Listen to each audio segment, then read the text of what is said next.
آج supreme court میں ایک ساتھ الیکشن کیس کی سماعت شروع ہوئی تو حکومت کے وکیل فاروق ایچ نائک نے کہا کہ مذاکرات کے لیے مزید وقت درکار ہے، جس پر چیف جسٹس نے کہا کہ عدالت کے سامنے آئینی مسئلہ ہے، سیاسی نہیں۔ عدالت 90 دن میں انتخابات کرانے کا فیصلہ دے چکی ہے۔ مذاکرات ناکام ہوئے تو 14 مئی کو الیکشن کا فیصلہ لے کر بیٹھے نہیں رہیں گے۔ آئین میں انتخابات 90 دن کی حد سے کوئی انکار اس کا نہیں کر سکتا۔ اس پر فاروق ایچ نائک نے بھی تسلیم کیا کہ 90 دن میں انتخابات کرانے میں کوئی دو رائے نہیں۔ چیف جسٹس نے کہا اپنے فیصلے پر عمل کرانے کے لیے آئین استعمال کر سکتے ہیں۔ کہا گیا کہ ماضی میں عدالت نے آئین کا احترام نہیں کیا اور راستہ نکالا، مگر اس عدالت نے ہمیشہ احترام کیا اور کسی بات کا جواب نہیں دیا، کیونکہ جب غصہ ہو تو فیصلے درست نہیں ہوتے، اس لیے ہم غصہ ہی نہیں کرتے۔ چیف جسٹس نے فاروق ایچ نائک کو مخاطب کرتے ہوئے کہا، نائک صاحب یہاں کس لیول کی گفتگو ہوتی ہے، باہر کس لیول کی گفتگو ہوتی ہے، عدالت اور اسمبلی میں ہونے والی گفتگو کا موازنہ کر کے دیکھ لیں۔ حکومت نے آئینی کیس کو سنجیدہ نہیں لیا، 4-3 کی بحث میں لگے رہے۔ پی ٹی آئی کے وکیل علی ظفر نے کہا کہ حکومت مذاکرات کو معاملے کو طول دینے کے لیے استعمال نہ کرے۔ چیف جسٹس نے کہا کہ سپریم کورٹ ہاتھ روک کر بیٹھی ہے، بڑی بڑی جنگوں میں بھی الیکشن ہوئے، ترکی میں زلزلے میں انتخابات ہوئے، اگر عدلیہ کو امتحان دینا پڑا تو مولا کی جو مرضی ہوگی ہمارے ساتھ وہی ہوگا۔ 30 جون کو بجٹ پیش کرنا لازمی نہیں، ماضی میں جون سے پہلے بجٹ پیش ہوئے، ایک ہی روز انتخابات کی تاریخ پر اتفاق رائے ہونا چاہیے، عدالت مناسب حکم جاری کرے گی۔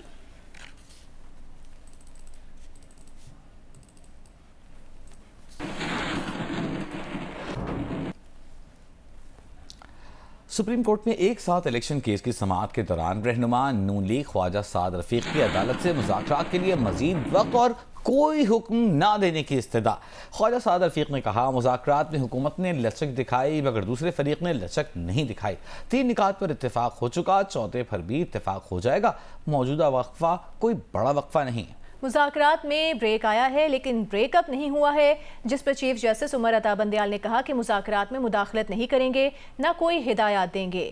آج جمعہ ہے، مذاکرات کرنے ہیں تو آغاز کر دیا جائے، جس پر پی ٹی آئی رہنما شاہ محمود قریشی نے کہا کہ حکومت میں بیٹھے لوگ تکبر کر رہے ہیں۔ چیف جسٹس نے سوال کیا کہ تحریک انصاف مذاکرات چاہتی ہے یا نہیں، جس پر شاہ محمود قریشی نے کہا کہ تحریک انصاف مذاکرات سے پیچھے ہٹ چکی ہے۔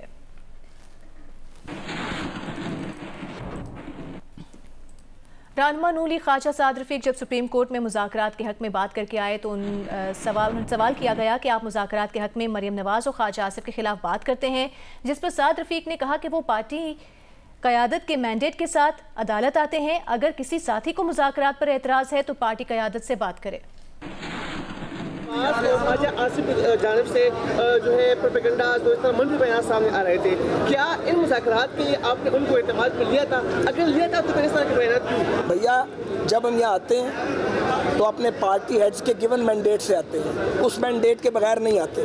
اگر کسی ساتھی کو اعتراض ہے اسے پارٹی لیڈر سے بات کرنی چاہیے، کوئی بھی پارٹی۔ وزیر خارجہ بلاول بھٹو زرداری نے کہا ہے کہ بھارت کو بات چیت کے لیے سازگار ماحول پیدا کرنا ہوگا، کشمیر سے متعلق 5 اگست 2019 سے پہلے کی پوزیشن پر واپس آنا ہوگا۔ وزیر خارجہ بلاول بھٹو زرداری نے گوا میں میڈیا سے گفتگو کے دوران کہا کہ بھارت بین الاقوامی اور 2 طرفہ سمجھوتوں کی خلاف ورزی کرے تو بات چیت کا کیا مستقبل ہوگا۔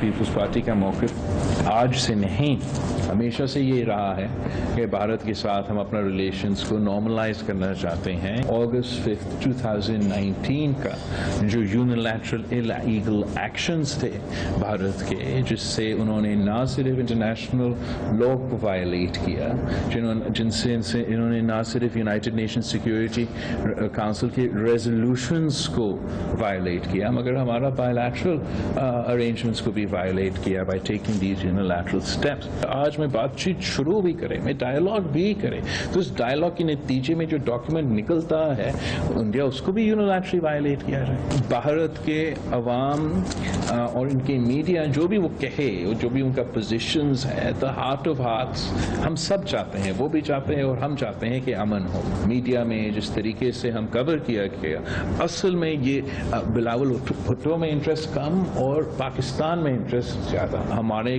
اسپورٹس مین کو، کرکٹرز ہو یا کوئی جو بھی اسپورٹس کے لیے چیس پلیئرز ہو، ان کو ہمیں سیاست سے، ہمارا فارن پالیسی سے الگ رکھنا چاہیے۔ چین، پاکستان اور افغانستان کے سہ فریقی وزراء خارجہ مذاکرات میں شرکت کے لیے چینی وزیر خارجہ اسلام آباد پہنچ گئے ہیں۔ چینی وزیر خارجہ بھارت میں شنگھائی تعاون تنظیم اجلاس میں شرکت کے بعد پاکستان پہنچے۔ قائم مقام افغان وزیر خارجہ امیر خان متقی بھی آج پاکستان پہنچیں گے۔ سہ فریقی وزراء خارجہ مذاکرات کل ہوں گے۔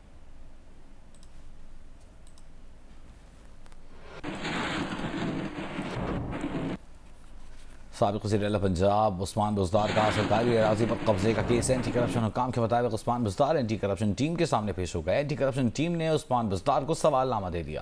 عثمان بزدار نے جواب جمع کرانے کے لیے 1 ہفتے کی مہلت مانگ لی۔ عثمان بزدار پر ڈی جی خان میں 2 کنال 5 مرلہ اراضی پر قبضے کا مقدمہ درج ہے۔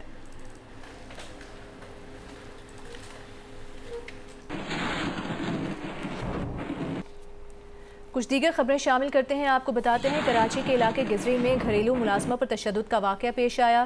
گھریلو ملازمہ پر کام کے دوران کوکنگ آئل گر گیا، جس سے وہ معمولی جھلس گئی۔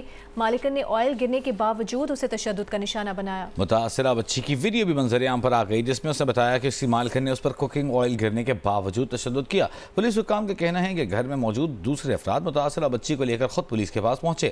پولیس نے انہیں طبی امداد کے لیے اسپتال روانہ کیا، جہاں بچی کا علاج کیا گیا۔ سول اسپتال کے برنس وارڈ میں بچی کی مرہم پٹی کی گئی، جس کے مطابق بچی 1% جھلسی ہے۔ تیل کے چھینٹے پڑنے سے اس کا چہرہ اور گردن معمولی جھلس گئی ہے۔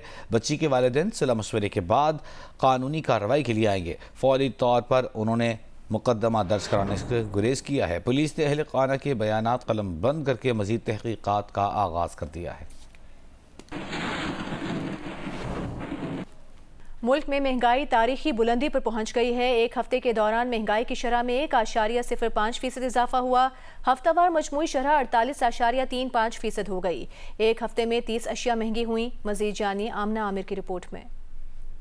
ملک میں 44,175 روپے سے زائد ماہانہ آمدن والوں کے لیے مہنگائی کی شرح 49.75% رہی۔ 1 ہفتے میں 30 اشیاء مہنگی اور 9 کی قیمتوں میں کمی آئی، جبکہ حالیہ ہفتے میں 12 اشیاء ضروریہ کی قیمتوں میں استحکام رہا۔ ادارہ شماریات کے مطابق 1 ہفتے میں زندہ مرغی فی کلو 35.74 روپے مہنگی ہوئی، آلو 3 روپے، دال چنا 4 روپے 82 پیسے، دال مسور 5 روپے 11 پیسے مہنگی ہوئی، دال ماش 6 روپے 81 پیسے، دال مونگ 1 روپیہ 42 پیسے فی کلو مہنگی ہو گئی۔ 1 ہفتے کے دوران انڈے 4 روپے 89 پیسے فی درجن اور آٹے کے 20 کلو تھیلے کی قیمت میں 24 روپے سے زائد اضافہ ہوا۔ مٹن، تازہ دودھ، دہی، بیف، چینی کی قیمتوں میں بھی اضافہ ریکارڈ کیا گیا۔ حالیہ ہفتے میں پیاز 14 روپے فی کلو سستا ہوا، لہسن کی قیمت 12 روپے فی کلو، ٹماٹر کی قیمت 1 روپیہ فی کلو کم ہوئی۔ برینڈڈ گھی اور سرسوں کا تیل بھی سستی ہونے والی اشیاء میں شامل ہے۔ آمنہ عامر، جیو نیوز، اسلام آباد۔ شمال مشرقی اور مغربی بلوچستان کے بیشتر اضلاع میں شدید بارشوں نے نظام زندگی مفلوج کر دیا ہے۔ کہیں طوفانی آندھی، کہیں طوفانی بارش اور کہیں گھنٹوں تک اولے پڑے ہیں، تو کہیں سیلابی ریلے اور آسمانی بجلی گرنے کے واقعات میں 4 افراد جاں بحق، 12 زخمی ہو گئے۔ درجنوں گاڑیوں کو نقصان پہنچا ہے۔ باغات، فصلوں اور سڑکوں کو بری طرح سے نقصان پہنچا ہے۔ چمن میں طوفانی آندھی اور ریت کے طوفان نے دن میں رات کا سما بنا دیا۔ پی ڈی ایم اے نے متاثرہ اضلاع میں ہنگامی صورتحال نافذ کر کے آج رات غیر یقینی موسمی صورتحال کا الرٹ جاری کر دیا ہے۔